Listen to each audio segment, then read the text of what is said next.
Di, I have another stat to throw your way. Okay, lay it on me. This is kind of a sad stat. A Harvard Business Impact article said that over 70% of new CEOs report feelings of loneliness. I mean, I get it. I understand. But what do you think that's all about? Yeah, this is a great question and something really important to unpack. And I think that this loneliness is not just an emotional side effect of being the top dog, so to speak. Mm-hmm. This is a structural condition of leadership.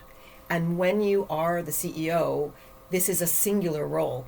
And so this is really a new situation for you. And I mean, from my experience, I can tell you that coming in as a CMO, all of a sudden the landscape has shifted. You're not sure who you can really talk to now. You don't really have any true peers because, for example, there isn't anyone else who's in that domain expertise area of marketing. And then, I mean, just on a basic level, who do you go to lunch with? It comes down to simple things like that. So it can be lonely, but the fact is, yeah, you can build your team, you can build a great culture, and if you're really lucky, you're not lonely. But I would say that more times than not, it really can be very lonely and very peerless. And the CEO position is that 10 times over. It's interesting because there's a conversation about authenticity and being authentic in saying that you don't have all the answers, you don't know everything, you're in the trenches with everybody. But let's be very, very clear.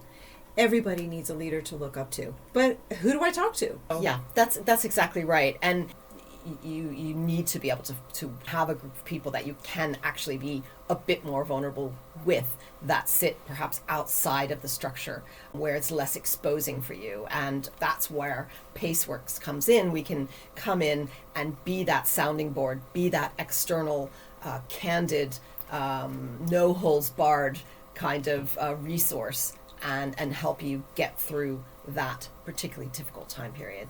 But what's important to note is we aren't executive coaches. That's not what we do. We are an external perspective on the business model, on the strategy, on team resource, on any of those things that you have a question about that you really need a completely unbiased, unfiltered, and objective perspective on. Sure, and we talk about this a lot. Coaches are amazing. I've had some fantastic coaches over the time in my career, and I really think that there's a lot of value in that. And so I think Paceworks can sit alongside of a leadership coach very, very nicely. So this is about combating that loneliness by building what we like to call a kitchen cabinet and having some very trusted, senior, experienced people who understand what separates the wheat from the chaff, where people struggle, where leaders thrive, and help you get through to that next stage at a pace with the kind of clarity that's going to inspire confidence, the confidence of the rest of your leadership team, of your staff, and of the board, importantly as well.